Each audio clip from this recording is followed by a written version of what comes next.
Since our last video, Oracle stock has run over 190%. And now investors are asking, is the trend now over or is there more to it? Are more new highs to come? If yes, is there a good time to buy right now? All of these questions we're going to answer in this video. Stay tuned.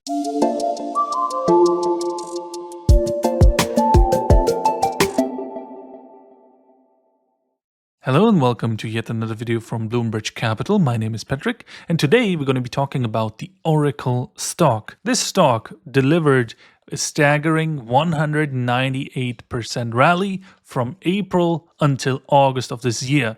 A magnificent outperformance if you look at the index, what it did and what Oracle did in return. It is mind-blowing. This move surprised everybody, but not everyone, as we were not really surprised. And you can check out our last video just how we motivated this setup, because the current setup is very similar to it, and you will get our full reasoning if you also watch our other video. So let's summarize what we talked about in this stock. The rationale here is the classic bump and run setup, okay? This one worked for the staggering rally as well. So let me just explain it to you what we mean by that. And this is simply one logical thing. It's very simple. So basically, if a trend is in a channel and it's confined within a channel and it breaks out, there's only two things that can happen. Either it stays above or it doesn't. In our case, in Oracle, it really wasn't the case. And let me show you how long this channel actually is. It goes all the way back to 2002, and you can see how price oscillates around the mean of this channel. It gets overbought at the outer edges and it gets oversold on the downward edges. So you can see the trend is oscillating between these two extremes. And during COVID, something really special happened, because this is where we lost this channel with a very violent move to the downside. Now, you could have thought, well, that's it for Oracle. Nothing's going to happen from here. We can just go back to bed and not get up anymore. However, there was so much liquidity that came into the market at that point.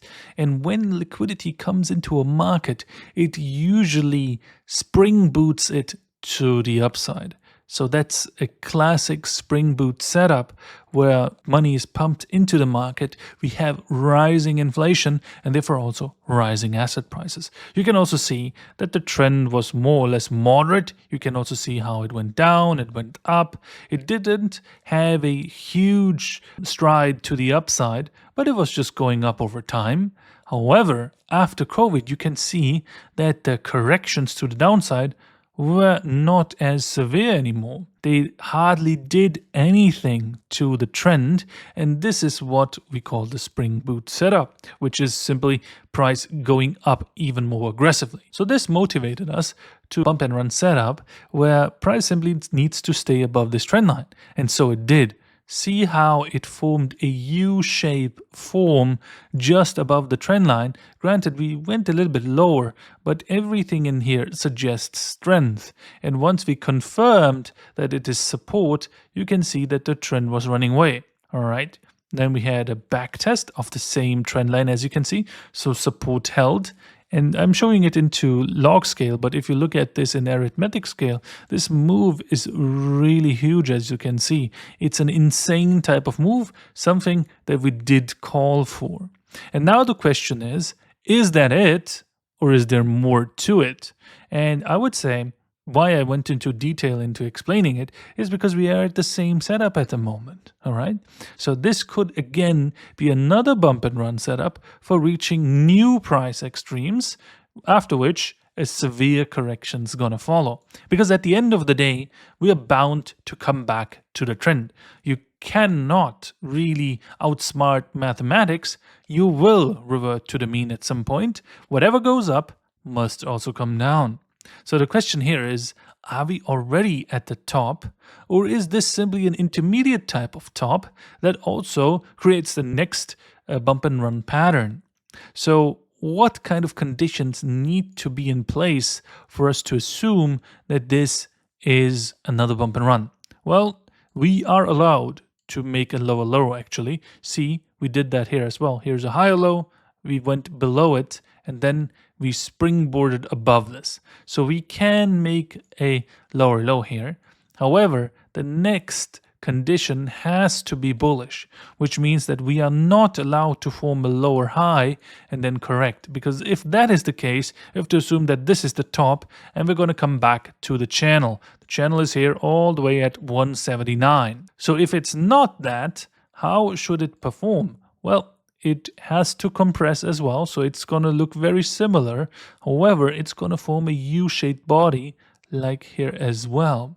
And after it has done so, you will notice that it's going to form higher highs and higher lows, and it's going to compress. And at some point, it's just going to go like this. So if it's going to compress and go higher, it's going to form another high above this channel line. If it doesn't, if it forms lower lows and lower highs like this, could also look like a descending triangle pattern, it's going to fall lower. I mean, like, it's not guaranteed, but this has a higher probability of falling down. This has a higher probability to breaking up. So this is what we want to see, and this is what we could actually get. So a lower low below this isn't really an issue. The issue becomes more apparent if we form the secondary pattern here. And so far, it looks like we're gonna break below this low. So in the short term, I think 223.86 would be the next target and maybe an undershoot. And what happens afterwards, it's gonna tell us where we're gonna be. But you know what the case is. So if this is the top, this is gonna form a lower high. And then we're gonna come back to the channel. If it's not that, we're right here, we're going to get another final move to the upside and then come down. If you like to discuss such stocks, and especially because we're only making these videos on a monthly or bi-monthly basis, and you want to get to know what the stock is currently doing, I invite you to our free Discord. You only need to press in the link down below in the description.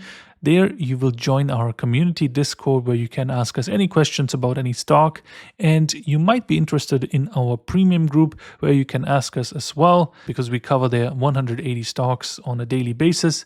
We cover Bitcoin, we cover Ethereum, many altcoins, gold, silver, and their respective mining stocks as well. So lots of stuff for every type of investor is there. And if you want to be on the smart side, you join us.